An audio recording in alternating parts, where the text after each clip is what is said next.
ಆ ರೈತರುಗಳದ್ದು ಒಂದು ಭಾಗ. ನಂತರ ಯಾತಕ್ಕೆ ಎಚ್ ಕೆ ಪಾಟೀಲ್ರನ್ನ ಜೊತೆಲಿ ಕೂರಿಸ್ಕೊಳ್ಳಿಲ್ಲ ಇವತ್ತು? ಎಂ ಬಿ ಪಾಟೀಲ್ನ ಕೂರಿಸ್ಕೊಂಡಿದ್ದೀರಿ.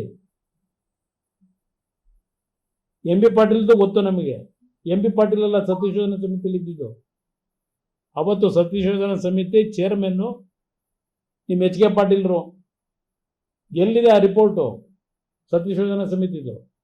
ಇಡೀ ಜನಗಳ ಮುಂದೆ.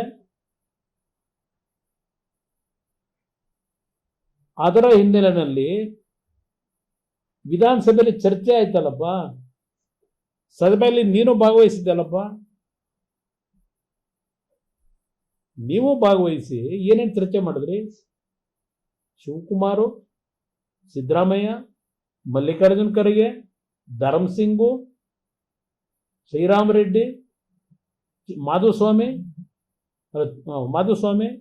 ಜಯಪ್ರಕಾಶ್ ನಾರಾಯಣ್, ಹೇಳ್ತಾ ಹೋಗಬಲ್ಲ ಹೆಸರುಗಳನ್ನ. ಯಾರ್ಯಾರು ಚರ್ಚೆಯಲ್ಲಿ ಭಾಗವಹಿಸಿದ್ರು, ಏನೇನು ಚರ್ಚೆಗಳಾಯಿತು ಹೇಳಿದ್ರಲ್ಲಪ್ಪ ನೀವು ಅವತ್ತು ಸಭೆಯಲ್ಲಿ, ವಿಧಾನಸಭೆಯಲ್ಲಿ ಅಧಿವೇಶನದಲ್ಲಿ ಹೇಳಿದ್ರಿ.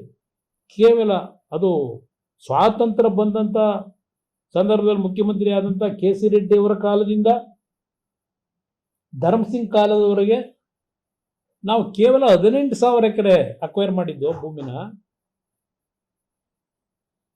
ಈ ಸರ್ಕಾರ ಬಂದು ಬಿಜೆಪಿ JDS ಸರ್ಕಾರ 18 ತಿಂಗಳಿಗೆ 1,60,000 ಎಕರೆ ಭೂಮಿ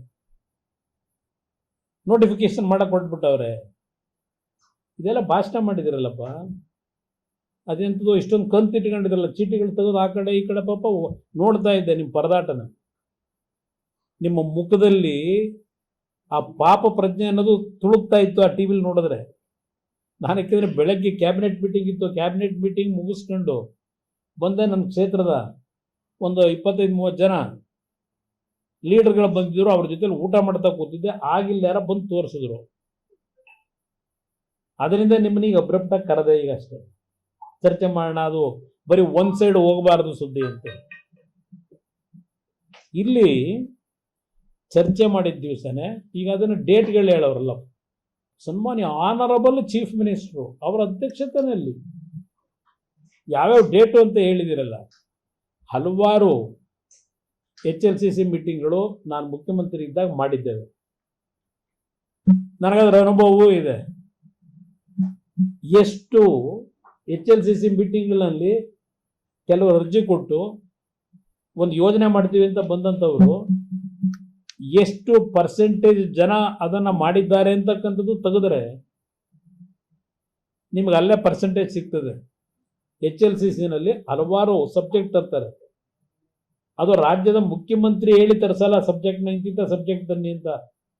ಇವರೇನಾದರೂ ಮಾಡ್ಕೊಂಡಿರ್ಬೋದು ಗೊತ್ತಿಲ್ಲ ನನಗೆ. ನಮ್ಮ ಕಾಲದಲ್ಲಿ ಆ ಒಂದು ಗೈಡ್ಲೈನ್ಗಳೇನು ಇಟ್ಕೊಂಡಿದ್ರು, ನಮ್ಮ ಅಧಿಕಾರಿಗಳಿಂದ ಅದು ಫೈಲ್ ಮೂವ್ಮೆಂಟ್ ಆಗಿ ಅಂತಿಮವಾಗಿ HLCC ತರತಕ್ಕಂಥ ಒಂದು ಪ್ರಕ್ರಿಯೆ ಅದು ಸರ್ಕಾರದಲ್ಲಿ.